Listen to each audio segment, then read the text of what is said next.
Welcome to choice academy. அனைவருக்கும் வணக்கம். எல்லோரும் நல்லா இருக்கீங்களா? இன்றைக்கு நம்ம என்ன பார்க்க போகிறோம் அப்படின்னு பார்த்தீங்கன்னா, தென்னிந்திய சமூக சீர்திருத்த இயக்கங்கள். அதில் சமரச சுத்த சன்மார்க்க சத்திய சங்கம். இந்த அமைப்பு 1865ஆம் ஆண்டு ராமலிங்க அடிகள் அவர்களால் வடலூரில் நிறுவப்பட்டது. சரிங்களா?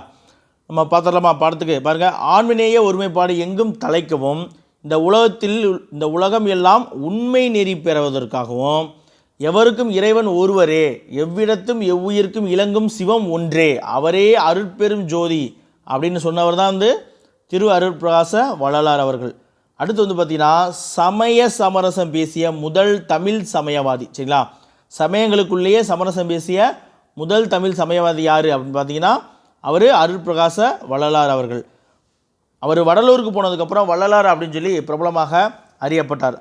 அவர் சிதம்பரத்துக்கு அருகே இருக்கக்கூடிய மருதூர், சரிங்களா, சிதம்பரத்துக்கு அருகே இருக்கக்கூடிய மருதூர் அப்படின்ற ஒரு கிராமத்தில் ராமையா பிள்ளை சின்னம்மாள் அப்படின்ற தம்பதியினருக்கு மகனாக பிறக்கிறார். இளம் வயதிலேயே அவருடைய தந்தை மறந்துவிட்ட காரணத்தால் அவருடைய குடும்பம், ராமலிங்கருடைய குடும்பமானது அவருடைய சகோதரர் வீடான சென்னையில் அவருடைய அண்ணன் இருக்கார். அவர் ஒரு சமய சொற்பொழிவு ஆற்றக்கூடியவர். அவருடைய வீட்டுக்கு இடம்பெயர்ந்து போகிறாங்க. அப்படி போயிருக்கும் பொழுது, சரி தம்பியை படிக்க வைக்கலாம், சின்ன பெண்ணாக இருக்கா அப்படின்னு சொல்லிட்டு அவருடைய அண்ணனான சபாபதியார் அவர்கள் அவருடைய ஆசிரியரிடம் சென்னையில் பள்ளிக்கூடத்தில் போய் சேர்க்குறாங்க. அங்கே ஆசிரியர் பாடம் நடத்துகிறாங்க. சரிங்களா? ஓதாமல் ஒரு நாளும் இருக்க வேண்டாம், ஒருவரையும் பொல்லாங்கு சொல்ல வேண்டாம் அப்படின்னு சொல்லி வேண்டாம்னு இவர் பாடம் நடத்துகிறாரு. அதை கேட்டுட்டு வள்ளலார் 9 வயதாக இருக்கும் பொழுது என்ன சொல்கிறாரு, நீங்கள் பாடம் நடத்துறது என்ன வேண்டாம்னு எல்லாமே எதிர்மறையாக இருக்குது, வேண்டும்னு இருந்தால் நல்லா இருக்கும் அப்படின்னே. அப்படியா, அப்போ அந்தளவுக்கு நீ பெரிய ஆளா, நீ வேணால் பாடி காட்டு அப்படின்னே என்ன பண்ணுறாரு, 9 வயதிலேயே பாடல் பாடும் புலமை பெற்றவர் தான் யார், திரு அருட்பிரகாச வள்ளலார் அவர்கள். என்ன பாட்டு பாடுறாரு? ஒருமையுடன் நினது திருமலரடி நினைக்கின்ற உத்தமர்தம் உறவு வேண்டும், உள்ளொன்று வைத்து புறமொன்று பேசுவோர் உறவு களவாமை வேண்டும், பெருமை பேறு நினது புகழ் பேச வேண்டும், பொய்மை பேசாதிருக்க வேண்டும் அப்படின்னு சொல்லி பாடுறாரு. அதனால் அவருடைய ஆசிரியர் என்ன பண்ணுறாரு, இவர் நமக்கு மேலே இருப்பார், எப்பா உன் தம்பி பள்ளிக்கூடம்லாம் செட் ஆகாது அப்படின்னு சொல்லி அண்ணன்ட்ட கூப்பிட்டு அமுச்சு விட்டுறாரு. இப்படி போயிட்டுருக்கும் பொழுது இவருக்கு முறையான கல்வி கிடைக்கலைனாலும் சிறு வயதிலேயே பாடல் பாடக்கூடிய அளவுக்கு அளப்பெரிய புலமையை பெற்றிருந்தார். அது தவிர மிகப்பெரிய சொற்பொழிவாளர். சரிங்களா? எப்படின்னா, அவருடைய அண்ணனே ஆல்ரெடி சமய சொற்பொழிவு ஆற்றக்கூடியவர். ஒரு நாள் சென்னை பகுதியில் ஒரு திருவிழாக்களில் சமய சொற்பொழிவு ஆற்றணும். அவருடைய அண்ணனால் போக முடியல. அப்போ அவர் என்ன சொல்கிறாரு, என்னுடைய தம்பியை கூப்பிட்டு போங்க அப்படின்றாரு. வந்தவங்க இவரை பார்த்துட்டு ஆச்சரியப்பட்டாங்க. என்னன்னா, இளம் வயதிலே உடல் முழுவதும் வெள்ளை துணியால் சுற்றி இருப்பார். இப்போ நம்ம பார்க்க முடியாது. அதுபோல் அவர் சின்ன வயசுலேயே அவர் அதுபோல் தான் இருப்பார். பார்த்துட்டு சரின்னு கூப்பிட்டு போவாங்க. கூப்பிட்டு போய் பார்த்தா, இது வரைக்கும் அந்த சொற்பொழிவு, இந்த ஆன்மீக சொற்பொழிவு ஆற்றுனதுலேயே அந்த மக்கள் கேட்டிராத அளவுக்கு ஒரு அற்புதமான விளக்கங்கள், அற்புதமான சொற்பொழிவு ஆற்றியிருக்காரு. அதனால் அடுத்த நாளுமே என்ன பண்ணுறாங்க, அடுத்த நாள் அதை தொடர்ந்து அடுத்தடுத்த நாட்களும் அவரவே அந்த சத் சங்கம் சொல்லுவாங்க, அந்த சொற்பொழிவில் நிகழ்த்தணும் அப்படின்னு சொல்லி எல்லோரும் கேட்டுக்கொள்வாங்க. அந்தளவுக்கு ரொம்ப மிக திறமையான ஒரு சொற்பொழிவாளரும் கூட வள்ளலார் அவர்கள். சரிங்களா? அவருக்கு இளம் வயதிலே மிகுந்த கடவுள் பக்தி. சரிங்களா? இளம் வயதிலே மிகுந்த கடவுள் பக்தி இருந்துச்சு, கடவுள் ஈடுபாடு இருந்துச்சு. அதனால தான் அவர் என்ன பண்ணார், இறைவன் அருளால் மிக இளம் வயதிலே அவர் ஆட்கொள்ளப்பட்டு நூற்றுக்கணக்கான பாடல்களை அப்போயே பாட ஆரம்பிச்சிட்டார்.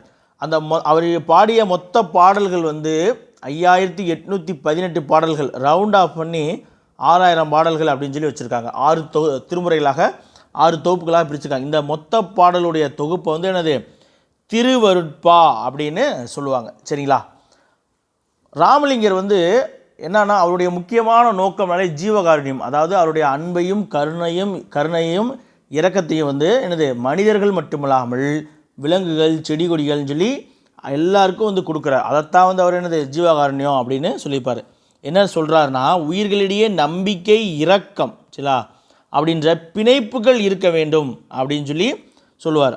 அடுத்து பார்த்திங்கன்னா, துயரப்படும் உயிரினங்களை, சரிங்களா, மக்கள்களையும் சொல்ல, துயரப்படும் உயிரினம், எந்த ஒரு உயிரினமாக இருந்தாலும் துயரப்படக்கூடிய உயிரினங்களை பார்த்து இரக்கம், எவர் ஒருவர் இரக்கம் கொள்ளாமல் இருக்கிறாரோ அவர்கள் கல் நெஞ்சக்காரர்கள் அப்படின்னு சொல்லி அவரை சொல்கிறாரு. அவர்களுடைய ஞானமானது மேகங்களால் மூடப்பட்டிருக்கும் அப்படின்னு சொல்கிறார். சரிங்களா? அடுத்து பார்த்திங்கன்னா, அவருடைய அன்பையும், சரிங்களா, ராமலிங்க அடிகள் அவருடைய அன்பு, கருணை, இரக்கம் எல்லாத்தையுமே என்னது செடி கொடிகளுக்கும் தராரு, விலங்குகளுக்கும் தராரு, எல்லாத்துக்குமே தராரு. அதை வந்து அவர் என்ன சொல்கிறாரு அப்படின்னா ஜீவகாருண்யம் அப்படின்னு சொல்கிறார். சரிங்களா, ஜீவகாருண்யம் அப்படின்னு சொல்கிறாங்க. வள்ளலார் பிறந்த தேதியான அக்டோபர் 5 வந்து தமிழ்நாடு அரசு வந்து ஜீவகாருண்ய தினமாக அறிவித்திருக்கு. சரிங்களா, இது ஒரு பாயிண்ட் தெரிஞ்சுக்கோங்க. அடுத்து பாருங்கள், வள்ளலார் அவர்கள் வந்து என்ன பண்ணுறாங்கன்னா அவர் கண்டு அடைந்த வழி, அதாவது எல்லாரும் உயிர்களை அன்பு செலுத்தணும். அவர் வந்து இளம் வயதிலே வந்துட்டு சென்னையில் இருக்கக்கூடிய கந்தக்கோட்டத்து முருகன் கோயிலுக்கு தான் அடிக்கடி போவார். முருகப்பெருமானை விரும்பி வணங்குவார். என்ன பண்ணுறாரு, கந்தக்கோட்டத்து முருகன் கோயிலே அவர் எப்போவுமே இருந்து அங்கேயே கடவுள் பற்றிய சிந்தனையிலே இருப்பார், பாடல்கள் பாடுவார். அதனால தான் டிஎன்பிசி ஒரு கேள்வி கேட்டாங்க, வள்ளலார் அவருடைய சிந்தனையின் ஊற்றுக்களமாக விளங்கிய இடம் எது அப்படின்னு சொல்லி கேட்டிருப்பாங்க. சரி, வள்ளலாருடைய சிந்தனையின் ஊற்றாக விளங்கிய இடம் எதுன்னா கந்தக்கோட்டத்து முருகன் பெருமாள் கோயில் தான். சரிங்களா, அதை கந்தக்கோட்டத்து முருகனை நினைச்சு தான் வந்து அவர் தெய்வமணி மாலை அப்படின்ற ஒரு பாடலுமே பாடியிருப்பார். சரிங்களா, சரி இப்போ நம்ம போயிடலாமா? பாருங்கள், வள்ளலார் அவர்கள் வந்து அவர் கண்டு அடைந்த வழியை நாம் எல்லோரும் பெறணும், அவர் பெற்ற இன்பத்தை நம்ம மக்கள் எல்லோரும் பெறணும் அப்படின்ற காரணத்துக்காக 1865 சரிங்களா, 10th புக்கில் வந்து 56 இருக்கு, தவறு, அது மன்னிக்கணும். 1865 தான் சரியான விடை. சரிங்களா, 1865ஆம் ஆண்டு பேர் பாருங்கள், சமரச வேத சன்மார்க்க சங்கம் அப்படின்ற அமைப்பை வந்து என்ன பண்ணுறாரு, வடலூரில் நிறுவுறார். சரிங்களா, சென்னையிலேருந்து அவர் வந்து அவருடைய கருத்துக்களை எல்லாம் போதிக்கணும் இல்லையா, உயிர்களிடம் வந்து அன்பு காட்டணும், ஜாதி மத பேதம் பார்க்கக்கூடாது அப்படின்னு அந்த கருத்துக்களை எல்லாம் வந்து அவர் மக்களுக்கு பரப்பணுங்கிறதுக்காக என்ன பண்ணுறாரு, அவருடைய இருப்பிடத்தை சென்னையிலேருந்து கடலூர் மாவட்டத்தில் இருக்கக்கூடிய வடலூருக்கு மாற்றார். அந்த வடலூரில் வந்து தான் 1865ஆம் ஆண்டு என்ன பண்ணுறாரு, இந்த சமரச வேத சன்மார்க்க சங்கம் அப்படின்னு சொல்லி பெயர் மாற்றார். பின்னாளில் வந்து அவர் இந்த வேத நடைமுறைகள் இதெல்லாம் வந்து அவருக்கு ஒவ்வொல, ஏன்னா அவர் சமரசம் பேசக்கூடியவர். வைதிகர்கள், வைதிகமாக ஆர்த்தடாக்ஸ் ஹிந்துன்னு சொல்லுவாங்க இல்லையா, ஆர்த்தடாக்ஸ் பிராமின், ஆர்த்தடாக்ஸ் முஸ்லீம், ஆர்த்தடாக்ஸ் ஹிந்து அப்படின்னு சொல்லுவாங்க இல்லையா. அப்போ அவர்கள் வந்து வைதிக மரபை வந்து ரொம்ப தீவிரமாக பின்பற்றுவாங்க இல்லையா.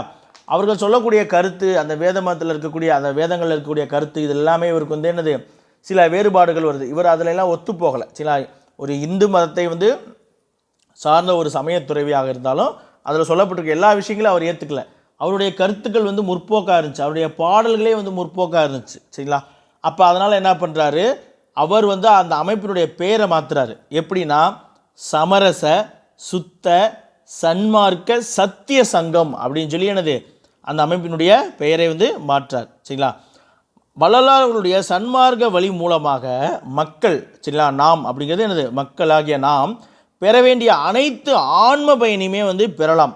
மேலும் இந்த ஊன் உடம்பு, ஊனது சதை கறி ஃப்ளஷ் இருக்குல்லையே, அது இந்த ஊன் உடம்பு வந்து ஒளி உடம்பாகி ஒளிரும் அப்படின்னு சொல்கிறார். அதாவது என்னது, ஒளி உடம்பு போல் ஒளி தீபம் தேஜஸாக இருக்குன்னு சொல்ல முடியாது, அதுபோல் கடவுளோடு கலந்து இந்த ஊன் உடம்பு வந்து ஒளி உடம்பாகி ஒளிரும். எப்போ அப்படின்னா அவருடைய சன்மார்க்க வழியை வந்து நாம் பின்பற்றுவதால் வந்து நாம் பெற வேண்டிய எல்லாத்தையும் பெறலாம் அப்படின்னு சொல்கிறார். அடுத்து வந்து பார்த்திங்கன்னா, மனிதனை துன்பத்தில் இருந்து மீட்டு ஜீவகாருண்ய ஒழுக்கத்தின் வழி நடத்தி, சரிங்களா, மனிதனை வந்து துன்பத்திலிருந்து மீட்டு அந்த மனிதனை வந்து என்னது ஜீவகாருண்ய ஒழுக்கத்தின் வழி நடத்தி மனிதன் தெய்வ நிலையை அடைய செய்வது தான் வந்து என்னது சமரச சுத்த சன்மார்க்க சங்கத்தினுடைய முக்கிய நோக்கமாக இருந்தது. சரிங்களா, மனிதனை துன்பத்திலிருந்து மீட்டணும், அவனை வந்து என்னது ஜீவகாருண்ய ஒழுக்கத்தின் வழி நடத்தணும். இதெல்லாம் அவன் கரெக்டாக செஞ்சாலே வந்து என்னது மனிதன் வந்து என்னது வாழும் பொழுதே தெய்வ நிலையை அடைவான். அதுதான் வந்து என்னது சமரச சுத்த சன்மார்க்க சத்திய சங்கத்தினுடைய முக்கியமான நோக்கம். சரிங்களா,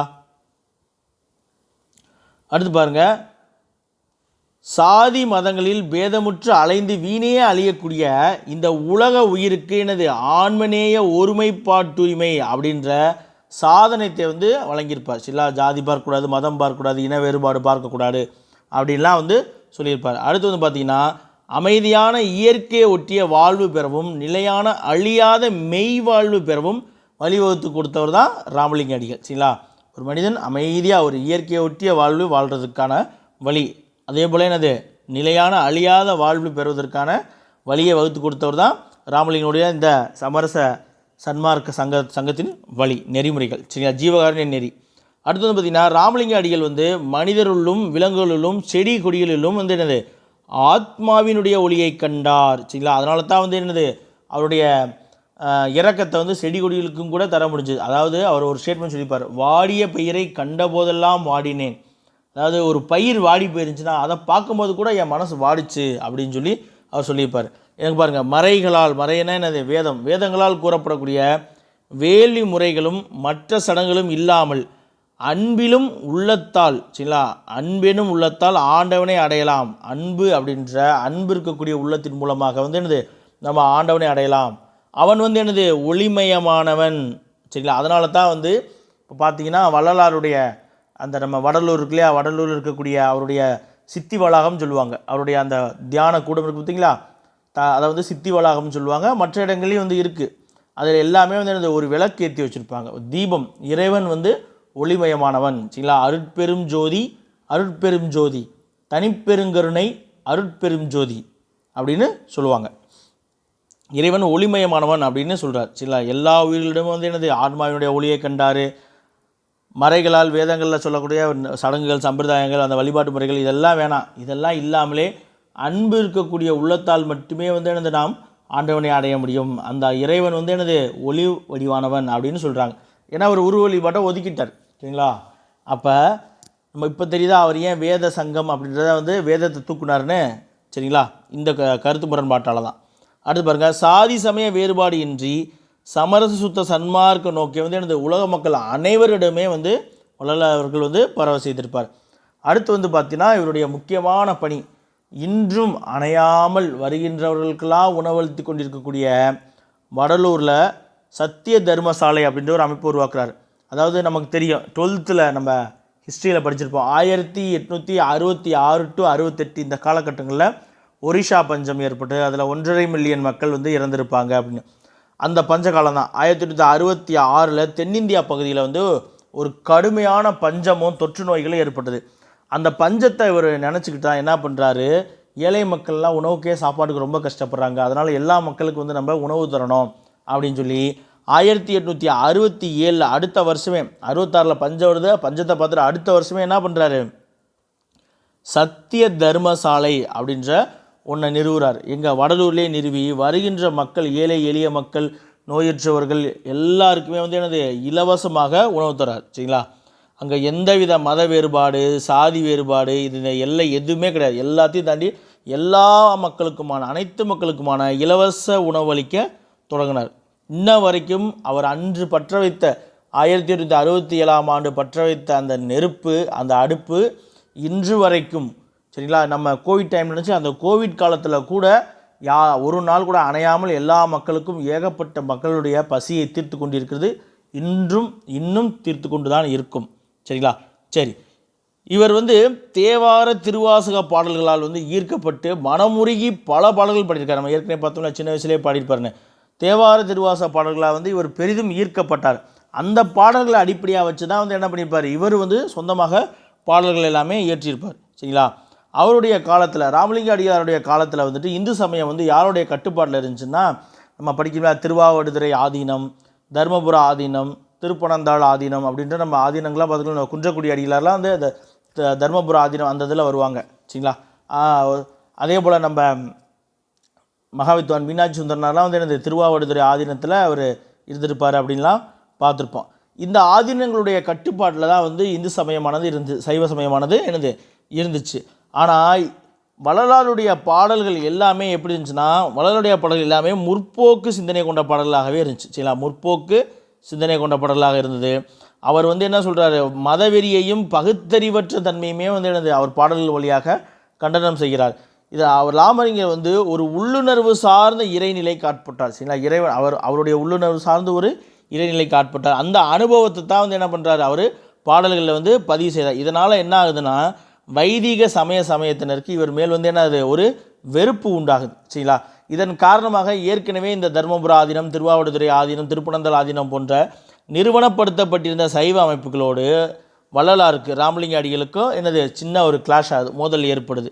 சரிங்களா, வள்ளலாருடைய சீடர்கள் என்ன பண்ணுறாங்க, 1867 வள்ளலாருடைய பாடல்களை வந்து தொகுத்து வந்து திருவருட்பா அப்படின்னு சொல்லி வெளியிடுறாங்க. அவருடைய பாடல்களை வந்து அவர்கள் வெளியிடும்போது தான் வந்து இந்த மோதலானது உச்சக்கட்டத்துக்கு வரும். அதனால் என்ன பண்ணுறாங்க, இந்த வைதிக சைவர்கள்லாம் என்ன பண்ணுறாங்க, இலங்கையைச் சேர்ந்த ஆறுமுக நாவலர் அப்படின்னு சொல்லப்படக்கூடிய ஒரு சைவ அவர் மிகப்பெரிய ஒரு தமிழ் ஆளுமை தான். சரிங்களா, நம்ம படிச்சிருப்போம், யாழ்ப்பாணத்தில் பிறந்தவர். அவருடைய தலைமையில் வந்து என்ன பண்ணுறாங்க, ராமலிங்க அடிகளுக்கு எதிர்த்து கட்டுரை எழுதக்கூடிய பொருள் வந்து ஈடுபடுறாங்க. ஆனாலுமே வந்துட்டு என்ன பண்ணுறாங்க, 2 பேரும் வந்து ஒரு இது பண்ணும் பொழுது பின்னால் ஆறுமுக நாவலர் கூட வந்து என்னது ராமலிங்க அடிகளுடைய கருத்துக்களை ஏற்றுக்கொண்டு அவருடைய பணியை வந்து அங்கீகரிப்பாங்க. ஒரு பழைய புத்தகங்களில் படித்த ஒரு செய்தி என்னன்னா, ஆறுமுக நாவலருக்கும் ராமலிங்க அடிகளுக்கும் வந்துட்டு இந்த மாதிரி வார்த்தை போர் வரும் பொழுது இது வந்து பிரிட்டிஷ் கோர்ட்டுக்கு போகுது. பிரிட்டிஷ் கோர்ட்டுக்கு போகும்போது ஆறுமுக நாவலர் வந்து ஆல்ரெடி வந்து என்ன பண்ணியிருப்பார், கோர்ட்டில் இருப்பார். அப்போ ராமலிங்க அடிகள் வந்து அப்படியே மெதுவாக அமைதியாக நடந்து வரும்போது எல்லாரும் எந்திரிச்சு நிற்பாங்க, ஆறுமுக நாவலரும் எந்திரிச்சு நிற்பாங்க. உடனே ஜட்ஜு கேட்பார், நீங்கள் எதுக்கு எந்திரிச்சு நின்னீங்க அப்படின்னு சொல்லிட்டு. எல்லா பெரியவர் வர்றாரு, அவர் ரொம்ப முக்கியமானவர், அவருக்கு நம்ம மரியாதை தரணும், அதுக்காக எந்திரிச்சோம். நீங்களே அவரை பெரியவர் ஏற்றுட்டீங்க, அப்போ அவருடைய கொள்கை எல்லாமே நீங்கள் ஏற்றுக்கிட்டது தானே அர்த்தம் அப்படின்னு சொல்லி அந்த கேஸை முடிச்சு வச்சதா ஒரு சுவாரஸ்யமான கதை ஒன்று முன்னாடி நான் படிச்சிருக்கேன். அதை உங்கள்கிட்ட இப்போ ஷேர் பண்ணிக்கிறேன். சரி, நம்ம அடுத்து பார்ப்போமா. இப்போ மோதல் நடக்குது. ஒரு பக்கம் என்னது உணவளிக்கிறாரு, மக்களுக்கு ஒரு உணவளிக்கிறாரு. ஒரு பக்கம் வந்துட்டு என்னது அவருடைய கடவுள் பக்தி இதெல்லாமே பார்த்துட்டோம். அவருக்கு சின்ன வயசுலேயே வந்து ரொம்ப கடவுள் பக்தி இருந்தனால அவருடைய அண்ணன் வந்து என்னது அவருடைய சகோதரி மகளை வந்து திருமணம் செய்து கூட வைப்பார். திருமணம் செய்த பின்னாடி அவர் என்ன பண்ணுவார், திருமண வாழ்வியை துறந்து வந்து திருப்பி போய் கந்தக்கோட்டை முருகன் கோயிலே போய் உட்காந்து கடவுள் பற்றிய சிந்தனையிலே இருப்பார். அப்போ அவர் திருவொற்றியூரில் இருக்கக்கூடிய சிவன் கோயிலுக்கு வந்து அங்கே இருந்த காலகட்டங்களில் அவர் அடிக்கடி தினமும் போவார். அப்போ அங்கே இருந்த திகம்பர சுவாமிகள் அப்படின்னு சொல்லி ஒரு சாமியார் இருப்பார். அவர் என்ன பண்ணுவார்னா, ஒவ்வொரு மனிதன் போகும் பொழுதும் அந்த மனிதனுடைய குணாதிசயங்களை வச்சு அவனுடைய கேரக்டரை வச்சு, நாய் போகிறது நாய் குணம் கொண்டவன், கழுத குணம் கொண்டவன் கழுதை போகிறது, ஆடு போகிறது ஆட்டோட குணம் கொண்டவன் அப்படின்னு சொல்லி ஒவ்வொருத்தையும் போகும்பொழுதும் அவனுடைய கேரக்டரை வச்சு சொல்லுவார். ராமலிங்க அடிகள் போகும்பொழுது அவர் என்ன சொல்லியிருப்பார்னா, ஓர் உத்தமர் போகிறார் அப்படின்னு சொல்லியிருப்பார். சரிங்களா, இது பழைய டிஎன்பிசி முன்னாடி படித்தவங்களாம் தெரியும். இதெல்லாம் வந்து அதில் வரும், பார்க்கலாமா. அப்படி அதாவது கேள்வியை கேட்பாங்க, என்னது வள்ளலார் அவர்களை பார்த்து ஓர் உத்தமர் போகிறார் என்று கூறியவர் யார் அப்படின்னு சொல்லி கேட்பாங்க திகம்பர சுவாமிகள்.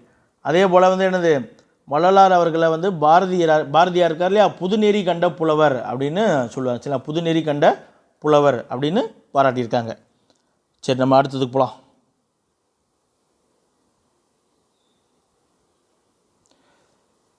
வள்ளலாருடைய தீவிரமான சிந்தனைகள் வந்து பழமைவாத செய்வர்களே, ஆர்த்தடாக்ஸ் செய்வர்கள் இருக்காங்க இல்லையா, அவங்கள வந்து என்னது மிகவும் ஆழமாக புண்படுத்தியது. அதனால தான் என்ன பண்ணுறாங்க, அவர்கள் எல்லாமே வள்ளலாருடைய இந்த திருவருட்பாவை வந்து எவ்வாறு சொல்கிறாங்க, கண்டனம் செய்கிறாங்கன்னா, மருட்பா அப்படின்னா அறியாமையினுடைய பாடல்கள் அப்படின்னு சொல்லி கண்டனம் செய்கிறாங்க. சரிங்களா, அடுத்து வந்து நம்ம பார்த்துட்டோம், என்னது இலங்கையை சேர்ந்த சைவ சீர்திருத்தவாதியான ஆறுமுக நாவலருடைய தலைமையில் வந்து இந்த ராமலிங்க அடிகளுடைய செயல்பாடுகள் வந்து என்னது தெய்வ நிந்தனை அப்படின்னு சொல்கிறாங்க. தெய்வ நிந்தனை அப்படின்னா என்னென்னா அவமதித்தல், தெய்வத்தை அவமதித்தல் அப்படின்ற பொருள் சொல்லி அதற்கு எதிராக கட்டுரை எழுதுகிற போரில் ஈடுபட்டிருப்பாங்க. பின்னால் வந்து ராமலிங்கருடைய பணி, அவருடைய சேவைகள் வந்து அவருடைய கருத்துக்கள் வந்து அனைவராலும் அங்கீகரிக்கப்பட்டது. ஆறுமுக நாவலருமே வந்து அதை அங்கீகரிப்பார். வள்ளலாருடைய எழுத்துக்கள் வந்து ஒரு உலகளாவிய சிந்தனைகளை தூண்டி சைவ சமயத்துக்குள்ளே இருக்கக்கூடிய பிரிவினைகளை வந்து என்னது மதிப்பிழக்க செஞ்சிச்சு. சைவ சமயத்தை வந்து ஒற்றுமைப்படுத்துது. வள்ளலார் வந்து தனி மனிதன் திருந்துவதற்காக 3 விரதங்களை வந்து கொடுத்துருக்காரு. சரிங்களா, தனி மனிதன் திருந்துவதற்காக 3 விரதங்கள் என்னென்ன அப்படின்னு பார்த்தீங்கன்னா, பசித்திரு, தனித்திரு, விழித்திரு. நம்ம விவேகானந்தருக்கு பார்த்துருப்போம், விழுமின் எழுமின் உழைமின். அதே போல் இங்கே அதாவது என்ன சொல்கிறாருன்னா, எப்பொழுதும் வள்ளலார் என்ன சொன்னால், வகுறு முட்டை சாப்பிடாத, கொஞ்சம் பசியோடையே இரு, எப்பொழுதும் கொஞ்சம் பசியோடு இரு, பாதி வயிறு சாப்பிடு, கால் வயிறு தண்ணி குடி, கால் வயிறு காலியாக வை. ஏன்னா பசியோடு இருக்கக்கூடிய வயிறுக்கு எப்பொழுதும் அடுத்த அறிவு பசி இருக்கும் அப்படின்லாம் அவர் வள்ளலார் வந்து சொல்லியிருக்காரு. சரிங்களா, தனித்திருக்கணும், விழித்திருக்கணும், என்னது பசித்திருக்கணும். அந்தந்த டயத்துக்கு சரியாக பசித்தாலே வந்து உடல் ஆரோக்கியமாக இருக்குது அப்படின்ற அர்த்தம் தான். அடுத்து போகலாங்களா. அடுத்து வந்து பார்த்திங்கன்னா, இவர் சிந்தனைகள் போய்கிட்டே இருக்கும் பொழுது என்ன ஆகுது, 1872ஆம் ஆண்டு வள்ளலார் அவர்கள் தன்னை பின்பற்றுபவர்களை வந்து ஒருங்கிணைக்கணும் அப்படிங்கிறதுக்காக அவர்களுக்கெல்லாம் வந்து ஒரு ஞான அறிவு அந்த இதை கொடுக்கணும், அவங்கள ஒருங்கிணைத்து ஒரு அந்த சமரச சன்மார்க்க நெறி பிரகாரம் அவரை வழி நடத்தணும் அப்படிங்கிறதுக்காக சத்திய ஞான சபை, சரிங்களா, சத்திய ஞான சபை, அதாவது அறியாமையிலிருந்து மக்களை வந்து விளக்கணும். ஃபஸ்ட்டு ஜாதி மத பேதங்கள்லேருந்து விளக்கணும். இந்த ஜாதி மத பேதங்கள் எல்லாம் ஏன் ஏற்படுதுன்னா, மக்களுக்கு அறியாமை இருக்கிறதால தான் ஏற்படுது. அப்போ அறியாமையிலிருந்து மக்களை நம்ம விளக்கணும் அப்படிங்கிறதுக்காக தான் வந்து என்னது சத்திய ஞான சபை அப்படின்ற அமைப்பு வந்து 1872 வடலூர்லேயே வந்து வள்ளலார்கள் வந்து நிறுவியிருப்பாங்க. அதுக்கடுத்து வந்து பார்த்திங்கன்னா அடுத்த வருஷம் 1873 அக்டோபர் 22 அவருடைய இருப்பிடமான மேட்டுக்குப்பம், வடலூருக்குரிய மேட்டுக்குப்பத்தில் சித்திர வளாகம் சரிங்களா, அந்த இடம் இருக்குது பார்த்தீங்கன்னா, இன்னமுமே வந்து அந்த வள்ளலார் அவர்களை பின்பற்றக்கூடியவர்கள் இருக்கக்கூடிய இடங்கள், ஒவ்வொரு ஊர்லேயும் ஒவ்வொரு வழிபாடு தலங்கள் வச்சுருப்பாங்களோ, அதை வந்து சித்தி வளாகம் இல்லைனா சித்திர வளாகம் அப்படின்னு சொல்லுவாங்க. அதனுடைய கூரையின் மீது சகோதரத்துவ கொடியை வந்து ஏற்றியிருப்பார். அதாவது வெள்ளை மற்றும் மஞ்சள் நிறம் கொண்ட ஒரு கொடி, அதுதான் வந்து வள்ளலார் கொடி அப்படின்னு சொல்லுவாங்க.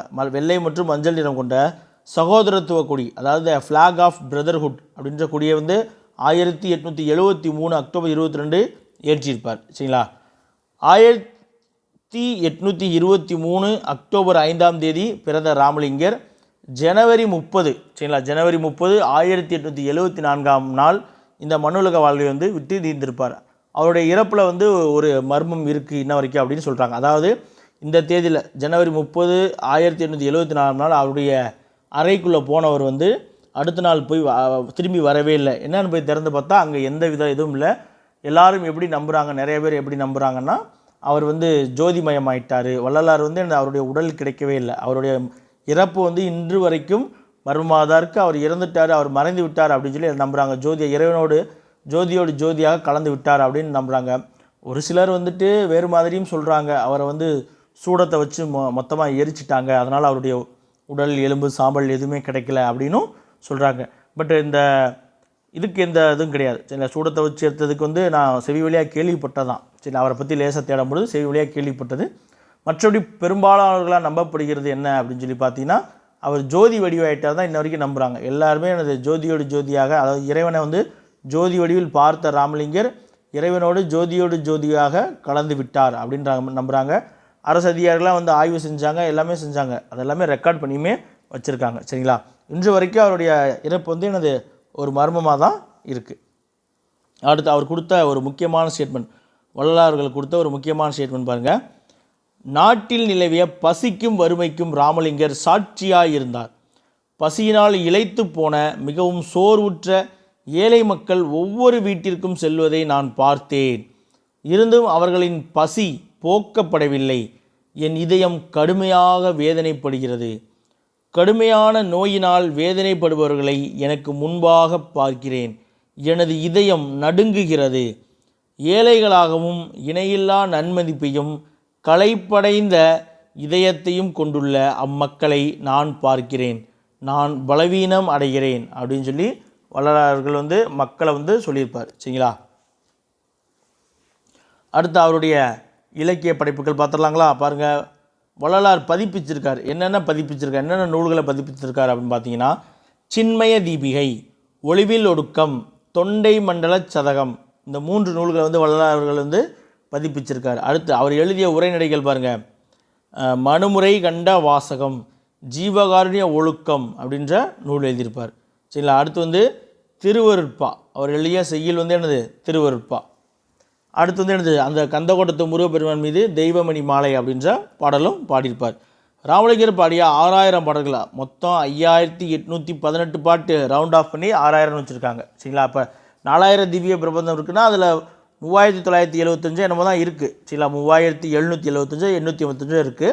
அதை வந்து 4000 சொல்லி ரவுண்ட் ஆஃப் பண்ணியிருக்காங்க சரிங்களா. இதை வந்து 6 திருமுறைகளாக பகுக்கப்பட்டுள்ளது.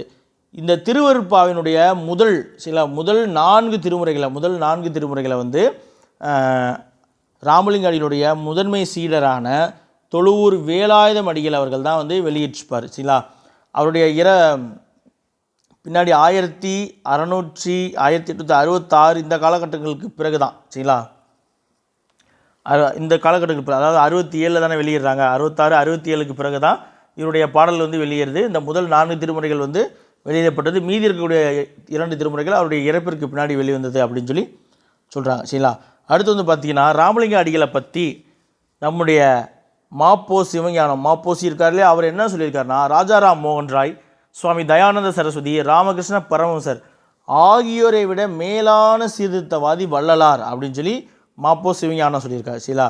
அடுத்து வந்து பார்த்திங்கன்னா, புன்னெறி தவிர்த்து ஒரு பொதுநெறி அப்படின்ற சமரச சுத்த சன்மார்க்க நெறியை சமய ஒற்றுமைக்கான மார்க்கம் அப்படிங்கிறத உணர்த்தியவர் தான் வந்து வள்ளலார் அவர்கள் சரிங்களா.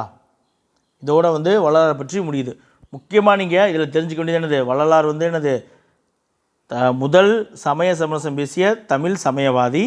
அடுத்து 1865 சமரச சுத்த சன்மார்க்க சத்திய சங்கம், அதனுடைய முன்னாடி பேர் வந்து வேத சன்மார்க்க சங்கம்னு இருந்துச்சு, மாற்றினாங்க. அடுத்து 1866 பஞ்சம் வருது, அதை பார்த்துட்டு 1867 என்ன பண்ணுறாரு, அவர் வந்து சத்திய தர்மசாலையை நிறுவுகிறார். சரிங்களா. அடுத்து வந்து 1870 வந்துட்டு என்ன பண்ணுறாரு, சத்திய ஞான சபையை நிறுவுகிறார். 1872 சத்திய ஞான சபையை நிறுவுகிறார். 73 வந்து என்ன பண்ணுறார், அவருடைய இருப்பிடத்தில் சகோதரத்துவ கொடியை ஏற்றுறார். சரிங்களா. அவருடைய காலமும் அது நம்ம பார்த்துட்டோம். 1823 1874 வரைக்கும் கிட்டத்தட்ட ஒரு 50 ஆண்டுகள் தான் வாழ்ந்திருக்கார். அடுத்து வந்து நம்ம பார்க்க போகிற முக்கியமான தென்னிந்திய சீர்திருத்தவாதி யார் அப்படின்னு பார்த்தீங்கன்னா ஐயா வைகுண்டர். கடந்த முறை டிஎன்பிசி தேர்வில் ஒரு பேசுபொருளானது டிரான்ஸ்லேஷனில். சரிங்களா. பாருங்கள், வைகுந்த சுவாமிகள், ஐயா வைகுந்த சுவாமிகள் அப்படின்னு சொல்லுவாங்க. இவருடைய காலம் 1809 முதல் 1851. பார்த்தீங்களா.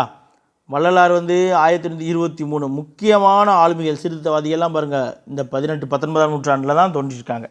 சரி, தென்னிந்தியாவினுடைய தொடக்க கால சமூகத்தினுடைய போராளிகளில் ஒருவரான வைகுண்ட சுவாமிகள் வந்து சரிங்களா, அவர் தான் வந்து எனது தென்னிந்தியாவின் தொடக்க கால சமூக போராளிகளில் ஒருவர். கன்னியாகுமரிக்கு அருகே இருக்கக்கூடிய சுவாமி தோப்பு அப்படின்னு சொல்லி இன்றைக்கி சொல்கிறாங்க. அது வந்து முன்னாடி எனது சாஸ்தா கோவில் விலை அப்படின்ற ஒரு ஊரில் வந்து எனது பிறந்திருப்பார். இவர் வந்து ஒரு ஏழ்மையான குடும்பத்தில் பிறந்தவர் தான். சரிங்களா. ஆனால் இவருக்கு வந்து இவருடைய பெற்றோர்கள் வந்து என்ன பேர் வைக்கிறாங்க அப்படின்னா என்னது, முடிசூடும் பெருமாள் அப்படின்ற பெயர் வைக்கிறாங்க. இவருடைய அந்த பெயருக்கு வந்து அப்போது இருந்த உயர் சாதி இந்துக்கள் வந்து எதிர்ப்பு தெரிவிக்கிறாங்க. அதனால் வந்து என்ன பண்ணுறாங்க, அவருடைய பெற்றோர்கள் வந்து அவருடைய பெயரை வந்து முத்துக்குட்டி அப்படின்னு சொல்லி மாற்றுறாங்க. வைகுந்தருக்கு வந்து இளமை காலத்தில் வந்து முறையான பள்ளி கல்வி வந்து பெறக்கூடிய வாய்ப்பு இல்லை. இருந்தாலும் அவர் வந்து எனது பல சமய நூல்கள் குறித்த புலமையை வந்து அவர் பெற்றிருந்திருப்பார். அப்பொழுது கன்னியாகுமரி வந்து திருவிதாங்கூர் அரசினுடைய கட்டுப்பாட்டில் இருந்துச்சு. சரிங்களா. திருவிதாங்கூர் அரசோட நிர்வாகத்தில் இருந்துச்சு. அப்போ வந்து உயர் சாதியினுடைய கடுமையான எதிர்ப்புகளுக்கு இடையே அனைவரும் சமம் அப்படின்ற கருத்தை வந்து போதித்தவர் தான் வந்து ஐயா வைகுண்டர் அவர்கள். அது மட்டும் இல்லாமல் அடித்தட்டு மக்களுடைய உரிமைகளையும் வந்து வைகுண்டர் அவர்கள் வந்து ஆதரிச்சிருப்பார்.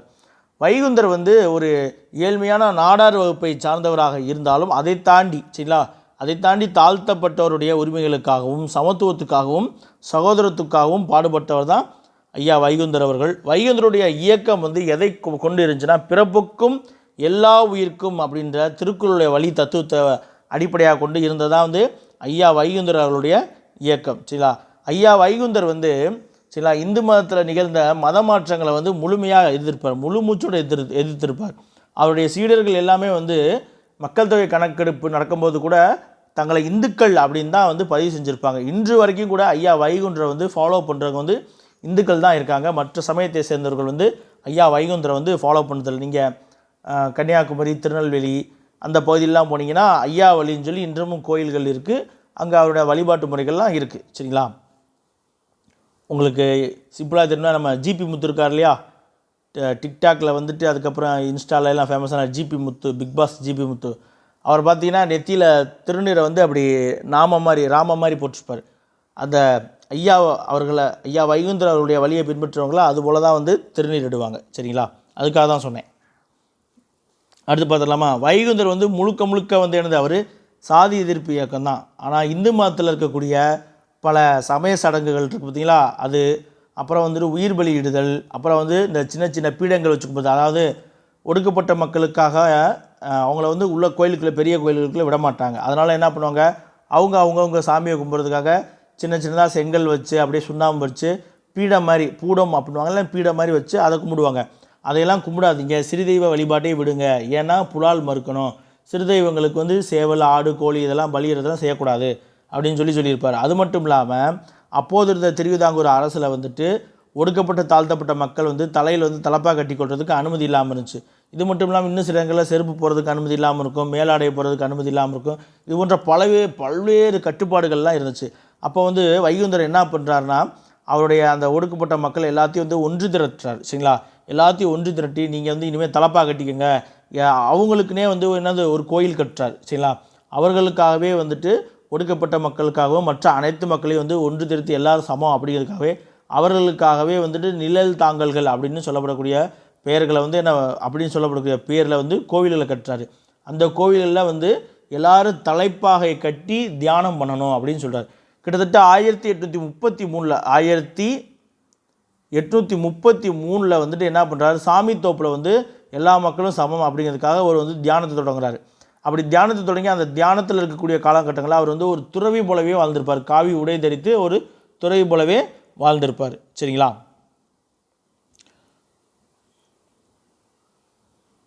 பார்த்துடலாமா? சரி, இவருக்கு வந்துட்டு சில தெய்வீக அனுபவமும் கிடச்சிருக்கு. எங்கே அப்படின்னு பார்த்தீங்கன்னா, திருச்செந்தூர் கோயில் போயிருந்தீங்கன்னா எல்லாருக்கும் தெரிஞ்சிருக்கும். திருச்செந்தூர் கோயிலில் நீங்கள் கடலில் குளிக்கும் பொழுது அப்படியே தென்பகுதியில் பார்த்தீங்கன்னா சிவப்பு கலரில் ஒரு கட்டிடங்கள் இருக்கும். அதுதான் வந்து எனது நிழல் தாங்கல். அங்கே வந்து ஒரு ஐயா கோயில் அப்படின்னு சொல்லுவாங்க. ஐயா கோயிலே சொல்லுவாங்க, நிழல் தாங்கல் இருக்குது. இந்த ஐயா வைகுண்டர் அவர்கள் திருச்செந்தூருக்கு போயிருக்கும் பொழுது, திருச்செந்தூர் கடலில் குளிக்கும் பொழுது அவருடைய சரும நோய் நீங்கியிருக்கு. சரிங்களா? அவருடைய தோல் நோய் நீங்கியிருக்கு. அதனால என்ன ஒரு சிலர் சொல்லுவாங்க, திருச்செந்தூர் கோயிலுக்கு அவர் போயிருக்கும்போது அங்கே ஒரு தெய்வீக அனுபவம் ஒன்றை பெற்றிருப்பார் அப்படின்னாங்க. அதனால் கடலில் நீராடிய போது அவருடைய சரும நோய் நீக்கப்பட்டது. விஷ்ணு வந்து தன்னை குழந்தையாக அறிவித்ததாகவும் சொல்லியிருப்பார். சரிங்களா? விஷ்ணுவை தாயாக அறிவிச்சிருப்பார். அடுத்து வந்து வைகுந்தர் வழிபாட்டின் போது பின்பற்றப்படக்கூடிய தேவையற்ற சடங்கு சம்பிரதாயங்களை கைவிடும்படி சொல்லியிருப்பார். அடுத்து வந்து என்னது, நடைமுறையில் அப்போது நடைமுறையில் இருந்த சமய நெறிமுறைகளுக்கு எதிராக அவருடைய போதனைகள் வந்து என்னது ஒடுக்கப்பட்ட மக்களுடைய நடவடிக்கைகளில் பெரும் மாற்றத்தை வந்து ஏற்படுத்தியது. சரிங்களா? சாதி வெற்றுமையை களைவதற்காக தான் 1833 சாமி தோப்பில் வந்து எனது தியானத்தை தொடங்கியிருப்பார். அந்த தியான நாட்களில் வந்து எனது அவர் ஒரு துறவியை போல் வாழ்ந்திருப்பார். அது மட்டும் இல்லாமல் தெற்கு திருவிதாங்கூரில் ஒடுக்கப்பட்ட மக்கள் வந்து எவற்றையெல்லாம் அணியக்கூடாது அப்படின்ற கட்டுப்பாடு இருந்துச்சு. சொன்ன இல்லையா, தலைப்பாகை அணியக்கூடாது அப்படின்ற கட்டுப்பாடு இருந்துச்சு. அதனால் வந்துட்டு அவர் என்ன சொல்கிறாரு, அந்த அவரை பின்பற்றக்கூடிய ஒடுக்கப்பட்ட மக்களையும் தாழ்த்தப்பட்ட மக்களையும் நீங்கள் எல்லாருமே வந்து என்னது தலைப்பாகை அணிந்து கொள்ள வேண்டும் அப்படின்னு சொல்லியிருப்பார். அது மட்டும் இல்லாமல் ஒடுக்கப்பட்ட மக்களுடைய வீடுகளுக்கு போய், சரிங்களா, ஒடுக்கப்பட்ட மக்களுடைய வீடுகளுக்கு போய் உணவு உண்டிருப்பார்.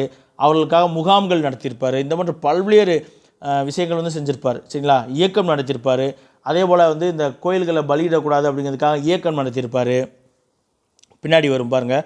சமூகத்தின் சில குறிப்பிட்ட பிரிவுகளைச் சேர்ந்த மக்கள் தலைப்பாகை அணியக்கூடாது என்றிருந்த நிலையில் வைகுண்டர் எதிர்ப்பை தெரிவிக்கக்கூடிய வகையில், சரிங்களா, எதிர்ப்பை தெரிவிக்கக்கூடிய வகையில் அந்த மக்களை தலைப்பாகை அணியும்படி கூறினார். இந்த தலைப்பாகை அணின்னு சொன்னது ஒடுக்கப்பட்ட மக்களுக்கு என்னது சுதந்திர உணர்வை வழங்கியதோடு அவர்களுக்கு சுயமரியாதையை சார்ந்த ஊக்கத்தையும் கொடுத்தது. சரி, அவரை பின்பற்றுவரையும் மனதில் வந்து என்னது ஒரு புதிய நம்பிக்கை ஊட்டப்பட்டது. சரிங்களா? அது எவ்வளோ பெரிய ஒரு மாற்றம் யோசிச்சு பாருங்கள். உன் தலையில் நீ துண்டே போடக்கூடாதுடா, வெயிலில் போயிட்டு நீயே வேர்வை சிந்தி தான் வேலை செய்யணும் போது தலையில் நான் தலைப்பாக கட்டி ரிலாக்ஸாக இருப்பேன், செருப்பு போட்டு நடப்பேன் அப்படின்னு சொல்லும்போது அதை ஒருத்தர் சப்போர்ட் பண்ணி நீங்கள் செய்யுங்கும் போது எப்படி இருக்கும் அந்த மக்களுக்கு. 19ஆம் நூற்றாண்டில் இருந்த பல்வேறு சீர்திருத்த இயக்கங்கள் போலவே வைகுண்டர் வந்து எனது ஒரு உருவ வழிபாட்டை வந்து எதிர்த்திருப்பார். சரிங்களா? நம்ம வள்ளலாருமே வந்து எனது உருவ வழிபாடு இல்லாமல் அவர் ஜோதி வழிபாடுக்கு போயிடுவார்.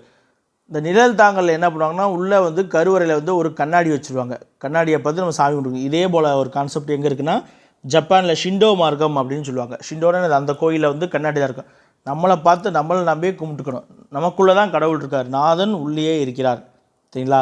சிவவாக்கியர் சொன்ன மாதிரி சுட்டக்கல்லும் பேசுமோ நாதன் உள்ளிருக்கையிலே, சுட்ட சட்டி சுவை அறியுமோ நட்டகல்லும் பேசுமோ நாதன் உள்ளிருக்கையிலே அப்படின்னு சொல்லி சிவவாக்கியார் பாடிப்பார். நாதன் இறைவன் வந்து ஒவ்வொருத்தருக்குள்ளேயும் தான் இருக்கார். சரிங்களா? அதை வந்து நம்ம உணரணும். சரிங்களா? கடவுள் அப்படிங்கிறது என்ன, நம்ம உள்ளத்தின் உள்ளே கடந்து சிந்தனை செய்யும்போது இருக்கக்கூடியதான் கடவுள். சரிங்களா? சரி, படத்துக்கு போயிடலாமா? பாருங்கள். ஒடுக்கப்பட்ட மக்கள் தங்கள் தெய்வங்களுக்கு எனதை மேன்மைப்படுத்துவதற்காக களிமண்ணால் பூசப்பட்ட செங்கலால் செஞ்ச சாந்து பூசி வச்சுருந்தார். இதெல்லாம் வந்து அவர் அநாகரிகம்னு வார். சரிங்களா? பீட முறை இருக்குல்ல, பீட வழிபாட்டை கைவிடுங்கன்னு சொல்லுவார். அநாகரிகம். அது மட்டும் இல்லாமல் அந்த வடிவங்களை வந்து வழிபாடு செய்வது, அதை வந்து ஆராதிக்கிறது, இதெல்லாம் செய்யாதீங்கன்னுவார். மெயினாக வந்து விலங்குகளை வந்து வழங்குவதையும் அவர் வந்து வேணான்னு சொல்லிடுவார். சரிங்களா? இப்போ இப்படி பசுமாடை கும்பிட்றது, அப்புறம் அதாவது விலங்குகள் பொதுவாக கடவுளை வணங்கு, விலங்குகளை வணங்காத அப்படின்னு சொல்லி, பாம்பை பார்த்தா கும்பிட்றாங்களே அது, இது போன்ற விலங்குகளை வழிபடுவதையும் வந்து அவர் நிராகரித்தார். சரிங்களா? விலங்குகளை வந்து கோவில்களில் பலியிடுவதற்கு எதிராக இயக்கம் நடத்தியிருப்பார். பல்வேறு சாதிகளை சேர்ந்த மக்களை ஒருங்கிணைப்பதற்காக வைகுண்டர் வந்து ஒரு அமைப்பை நிறுவியிருப்பார். அந்த அமைப்பு என்னன்னா சமத்துவ சமாஜம். சரிங்களா? சமத்துவ சமாஜம் அப்படின்ற அமைப்பை வந்து வைகுண்டர் எதுக்கு நிரூபிப்பார்? பல்வேறு சாதிகளை சேர்ந்த மக்களை ஒருங்கிணைப்பதற்காக. அந்த நோக்கத்தில் வெற்றி பெறுவதற்காகத்தான் அனைத்து சாதி மக்களும் சேர்ந்து உண்ணக்கூடிய சமபந்தி விருந்துகள் நடத்துவார். துவையல் விருந்து அப்படின்னு சொல்லுவாங்க. துவையல் விருந்துகள் நடத்துவார். அனைத்து மக்களையும் வந்து ஒன்றிணைப்பதற்காக எல்லாரும் ஒன்றா உட்காந்து சாப்பிடக்கூடிய சமபந்தி விருந்து நடத்துவார். துவையல் பந்தி அப்படின்னும் சொல்லுவாங்க. அப்போ இவர் இவ்வளோ தீவிரமாக இருக்கும் பொழுது என்ன ஆகுனா, திருவிதாங்கூர் அரசு வந்து இவரை கைது செஞ்சுருவாங்க. என்ன தான் கைது செஞ்சால் நான் என் கொள்கையிலிருந்து விட மாட்டேன் அப்படின்னு சொல்லி அவ்வளோ தீவிரமாக இருந்திருப்பார். அவர் வந்து ஆங்கிலேயருடைய ஆட்சியும் திருவிதாங்கூர் அரசனுடைய ஆட்சியும் வந்து விமர்சனம் செஞ்சுருப்பார். ஆங்கிலேயருடைய ஆட்சியை வந்து என்னது வைகுண்டர் அவர்கள் வெள்ளை பிசாசுகளின் ஆட்சி அப்படின்னும், திருவிதாங்கூர் அரசனுடைய ஆட்சியை வந்து என்னது கருப்பு பிசாசுகளின் ஆட்சி அப்படின்னு சொல்லி விமர்சனம் செய்திருப்பார். வைகுண்டர் அவர்களை வந்து பின்பற்றியவர்கள் வந்து வைகுண்டர் அவர்களை வந்து மிக்க மரியாதையாக வந்து ஐயா அப்படின்னு சொல்லி அழைப்பாங்க. அதனால தான் அவருடைய சமய வழிபாட்டு முறையை வந்து இன்ன வரைக்கும் ஐயா வழின்னு தான் சொல்லுவாங்க. இன்னும் ஒரு சிலர் தெரியாமல் ஐயா கோயில் அப்படின்னு சொல்லுவாங்க. சரிங்களா? வைகுண்டருடைய சமய அறிவுரைகள் வந்து நீதிக்கு புறம்பான சமூக பழக்க வழக்கங்களில் இருந்தும் மூட நம்பிக்கையிலிருந்தும் மக்களை விடுவித்தது. சரிங்களா? அவருடைய கருத்துக்கள் வந்து ஒரு நூலாக திரட்டப்பட்டு இருக்குது. அந்த நூலுடைய பேர் என்னென்னா அகிலத்திரட்டு, இல்லைன்னா அகிலத்திரட்டு அம்மானை அப்படின்னு சொல்லுவாங்க. அந்த அகிலத்திரட்டு அம்மானையில் வைகுண்டருடைய வாழ்க்கை வரலாறு, அவருடைய போதனைகள் எல்லாமே வந்து என்னது இடம்பெற்றிருக்கும். சரிங்களா? பாருங்கள், நன்மை நாட்டம், தீமையை தவிர்த்தல், தர்மம் செய்தல், இந்த 3 தான் ஐயாவளியினுடைய என்னது அடிப்படை கருத்து. சரிங்களா? நன்மை நாட்டம், தீமையை தவிர்த்தல், தர்மம் செய்தல், இந்த 3 தான் ஐயாவளியினுடைய அடிப்படை கருத்து. அடுத்து பாருங்கள், அருளுடைமை, அரணுடைமை, அன்புடைமை, அறிவுடைமை, இது எல்லாம் இதுதான் வந்து இந்து மதத்தினுடைய சாரம் அப்படின்னு சொல்லி ஒரு புது விளக்கத்தையே வந்து என்னது வைகுண்டர் அவர்கள் வந்து கொடுத்துருப்பார். அவர் இந்த சதுர்வர்ணத்தில் இருந்து, சரிங்களா, சதுர்வர்ணத்தில் இருந்துட்டு, அதாவது சதுரங்க அமைப்பு அப்படின்னு சொல்லுவாங்க, அந்த 4 வர்ணத்துக்குள்ளே இருந்தே அதை எதிர்த்து வந்து பல்வேறு செயல்பாடுகள் வந்து செஞ்சுருப்பார். சரிங்களா? சாதி முறையை நிராகரிச்சிருப்பார். சாதி கொடுமையில் இருந்து ஏற்றத்தாழ்வுகள் இருந்தும் தாழ்த்தப்பட்டவர்களை, சரிங்களா, தாழ்த்தப்பட்ட மக்களை வந்து என்னது விடுவிக்க மிகப்பெரிய போராட்டங்களை முன்வைத்தார். ஐயா வைகுண்டருடைய சிந்தனை வந்து எப்படிப்பட்ட சிந்தனைனா சமூக சமத்துவத்தை மையமாக கொண்டது. வைகுண்டருடைய சிந்தனை வந்து என்னது சமூகத்தினுடைய சமத்துவத்தை மையமாக கொண்டது. ஜாதி வேறுபாடுகள் தான் வந்து என்னது ஜாதி கொடுமைகளுக்கு காரணம். அதனால் வந்து முதல்ல வந்து நம்ம ஜாதி வேறுபாட்டை முதலில் அடியோடு அகற்ற வேண்டும். அப்போது தான் வந்து என்னது சமூக, அதாவது சமுதாயம் சமத்துவத்தை, சில சமூக சமத்துவத்தை வந்து உருவாக்க முடியும் அப்படின்னு சொல்லி வைகுண்டர் அவர்கள் வந்து வாதாடி இருப்பார். அவருடைய சீர்திருத்த இயக்கத்துக்கு அப்படின்னு சொல்லி ஒரு கொடியை வந்து வடிவமைத்திருப்பார். அன்பு கொடி அப்படின்னு சொல்லுவாங்க. சரிங்களா? வைகுண்டர் வச்சு அந்த கொடியை வந்து என்னது அன்பு கொடி அப்படின்வாங்க. தீபத்தை தாங்கிய காவி நிற அன்பு கொடியின் கீழ் அனைத்து ஜாதி மக்களையுமே வந்து என்னது ஒருங்கிணைத்திருப்பார். அதே போல் அனைத்து மக்களும் பயன்படுத்துவதற்காக ஒரு பொது கிணறை வந்து என்னது சாமி தோப்பில் உருவாக்கியிருப்பார். சரிங்களா? வைகுண்டர் வந்து என்னது தீண்டத்தகாதவர் அப்படின்னு சொல்லி ஒதுக்கி வைக்கப்பட்டவருடைய வீடுகளுக்கு போய் வந்து என்னது உணவு சாப்பிட்ருப்பார், பயிற்சி முகாம்கள் நடத்தியிருப்பார். 1840களில் வைகுண்டருடைய இயக்கம் வந்து என்னது விரைந்து பரவியது. அடுத்தது பார்த்திங்கன்னா அவருடைய இலக்கிய படைப்பு பார்த்திங்கன்னா அதிசய திரட்டு அம்மானை, அருளோடு ஆகியவை வந்து வைகுண்டருடைய இலக்கிய படைப்புகளுக்கான கருவூலம். சரிங்களா? வைகுண்டருடைய சமய சமுதாய சீர்திருத்த இயக்கம் வந்து தாமரையின் தீக்கொழுந்து சின்னம், சரிங்களா, தாமரையில் வந்து எனது தீக்கொழுந்து சின்னம் தாங்கிய கொடியின் கீழ் தமிழ்நாட்டிலும் தமிழ்நாட்டுக்கு வெளியிலும் இன்ன வரைக்கும் விரைந்து பரவச்சு. சரிங்களா? விரைந்து பரவியது. வைகுண்டருடைய சமய சமுதாய சீர்திருத்த இயக்கமானது தாமரையின் தீக்கொழுந்து சின்னம் தாங்கிய கொடியின் கீழ் வந்து என்னது தமிழ்நாட்டிலும் தமிழ்நாட்டுக்கு வெளியிலும் வந்து என்னது பரவியது. அன்பு நெறியை சமய அடிப்படையாக காட்டியவர் வைகுண்டர். சில அன்பு நெறி தான் வந்து என்னது சமய அடிப்படையாக காட்டியவர். கல்லாமையை வெளித்தோற்றமாக்கி அன்பு கொடி பிடித்தவர் வைகுண்டர். சரிங்களா? அடுத்து இறை ஒருமைப்பாட்டை உருவாக்கி உருவச்சிலை இல்லா வழிபாட்டை வைகுண்டர் உருவாக்கியிருப்பார். சரிங்களா? இறை ஒருமைப்பாட்டை, எல்லா இறைவனும் ஒன்று, எல்லா சமயமும் ஒன்றுன்னு சொல்லி இறை ஒருமைப்பாட்டை உருவாக்கி எனது உருவச்சிலைகள் இல்லாத வழிபாட்டை வந்து ஆரம்பிச்சிருப்பார். அடுத்து பாருங்கள், சமய சமரசம் காட்டி, சரிங்களா, சமயங்களுக்கு இடையே சமரசம் காட்டி மூட நம்பிக்கைகளையும் சிறு தெய்வ வழிபாடுகளையும் அறிவுக்கு பொருந்தாத செயல்களையும் நீக்க பாடுபட்டவர் தான் வைகுண்டர் அவர்கள். அவருடைய வழிபாட்டில் வந்து எளிமை இருக்கும். சரிங்களா? வழிபாட்டில் எளிமை, அப்புறம் காணிக்கை இடுதல் அப்படின்ற ஒரு முறையை வந்து எனது ஒழித்தல், அடுத்து இசையையும் நறுமண பொருட்களையும் வந்து தவிர்த்தல், சரிங்களா, சந்தனம் வெண்மண் வைத்து பயன்படுத்தி வழிபடுதல் ஆகிய முறைகளை வந்து பின்பற்றியிருப்பார். அதாவது பாருங்கள், வழிபாட்டு அதாவது எளிமையான வழிபாடு, காணிக்கையிடுதல் கிடையாது. சரிங்களா? காணிக்கையிடுதலை வந்து ஒழிக்கிறது. அதான் என்னது நம்ம வேண்டுதலாக செய்வோம்ல, அது இசை இருக்கக்கூடாது, நறுமண பொருட்கள் இதெல்லாமே தவிர்க்கணும் அப்படின்னாரு.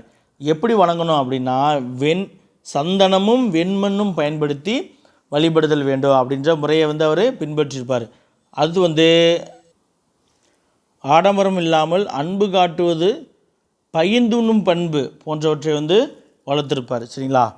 வைகுண்ட சுவாமிகள் தோற்றுவித்த வழிபாட்டு தலங்கள் வந்து நிழல் தாங்கல்கள் அப்படின்னு சொல்லி அழைக்கப்படுகின்றன. மக்கள் அனைவரையும் ஒன்றுபடுத்துவதற்காக எனது சமபதி விருந்து, துவையல் பந்தி தொடங்கப்பட்டது. புலால் உண்ணாமை, சிறுதெய்வ வழிபாட்டு முறைகளை தவிர்த்தலும் புதிய மார்க்கத்துக்கு வந்து எனது ஒரு பெருமையாக இருந்துச்சு. நிழல் தாங்கல்கள் வந்து ஐயா வைகுண்டருடைய கொள்கைகளை பரப்பும் இடங்களாகவும், சாதீனம் கடந்து சமய நல்லிணக்கத்தையும் மனித நேயத்தையும் வளர்க்கும் இடங்களாகவும் விளங்குகின்றன. அது மட்டும் இல்லாமல் இவை வந்து எனது தர்மசாலையாகவும் விளங்குகின்றன. போகின்ற மக்களுக்கு உணவளிக்கக்கூடிய தர்மசாலையாகவும் விளங்குகிறது. சரிங்களா? இப்போ வந்து நம்ம வைகுண்டர் மற்றும் ராமலிங்க அடிகள் பற்றி முழுமையாக பார்த்துட்டோம். இன்னும் வந்து நம்ம தமிழ்நாட்டில் வேறு யாரை பார்க்கணும்னா அயோத்திதாச பண்டிதர் பற்றி பார்க்கணும். அடுத்து வந்து தந்தை பெரியார் அவர்கள் பார்க்கணும். அது தவிர ஒரு சில தலைவர்கள்னு பார்த்திங்கன்னா நமக்கு பண்டித ரமாபாய் இருக்காங்க, பண்டித கார்வே, இவர்களை பற்றி தகவல்கள் எல்லாமே வந்து நமக்கு அங்கங்கே சீர்திருத்தவாதிகள் அப்படின்ற தலைப்பில் இருக்குது.